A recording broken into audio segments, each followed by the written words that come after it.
now in our community, the sisters in the hijab who are making it in the newsroom, who have really worked very, very hard and are successful journalists. But there is a barrier with white converts. Now, I know we're a minority in a minority, so if you were going to say we should be represented in journalism, we'd still be 0.0001, so I'm not saying, but it's so hard to present that to the public as, like, I'll tell you what it is.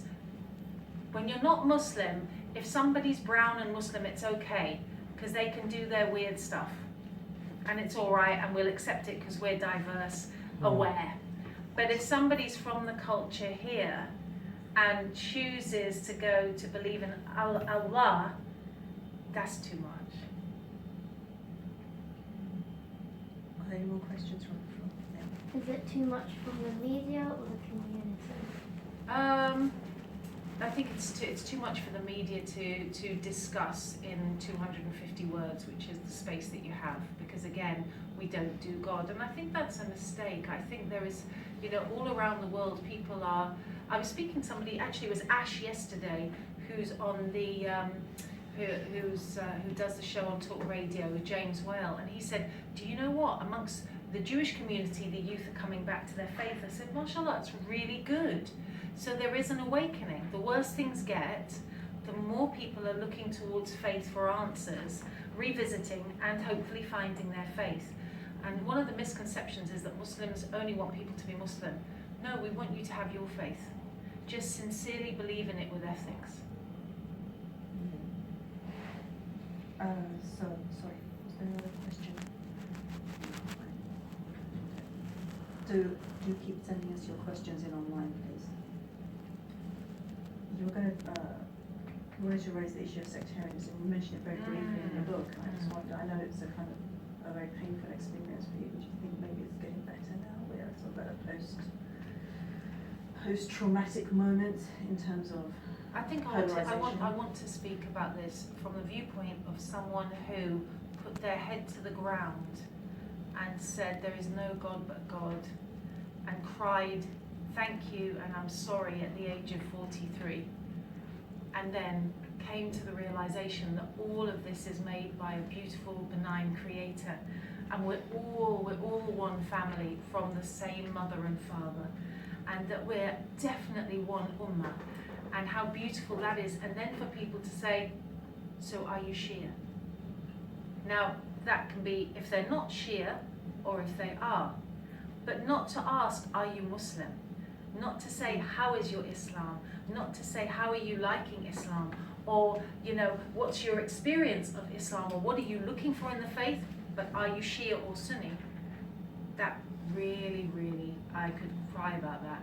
And I was in Iran in March this year, and I was in the foyer of a hotel with an esteemed sheikh, maybe he was an ayatollah, a very esteemed member of the fraternity there.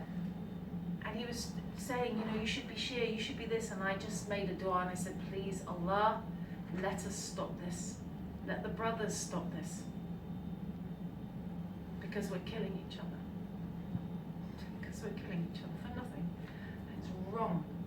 And definitely, don't you dare do it to people who come to Islam. Don't you dare try and politicize our relationship with God. That is wrong, whichever side you're on. Nobody owns my faith. That's between me and God. And nobody has the right to make sectarianism more important than belief. Is that something you think is now very prevalent in the UK, or I think is it petering out? This is something we're all confronted with, at least in civil society, where You tell me. I mean, you're very connected with the community. I'll tell you what I noticed when I went to Iran in 2010. I didn't notice that people would say come to Shia Islam. But when I went this time, nobody was happy that I was Muslim. They just wanted me to be a Shia. It wasn't enough that I was Muslim. And that really shocked me, and I gave lectures on it, and I said, stop, why are you doing this? Why are you not happy that I'm here as your sister? You're my brothers and sisters. You're my brothers and sisters, inshallah. So I do think that we're being pushed to a worsening schism, and I don't know where that for us is just discomfort. For many people in the Middle East, it's death and homelessness. Well, certainly, I mean, we've done a lot of stuff at IHRC, for example, in Indonesia, where whole villages of Shias were killed off of the sectarian narrative and so on and so forth, and it is, as you said, completely pointless. And I mean, we do have these unity conventions like the ones in Syria. Iraq. Look what's happening. Look, we've got Syria and we've got Yemen. Nobody, they're just being decimated, the people there. And I don't actually care who's doing it. I just ask Allah to stop it. Is that something you want to sort of tackle when you give your talks, or is it a lot of us, at least in the UK, are just like, well, it's just not even any point of starting this conversation that just goes pear-shaped as soon as you open your mouth? I think when you're either young or you're fresh to the faith, I think we are the people who should be speaking about unity, because it's not, we haven't been culturalified into, I know that's not a word, by the way.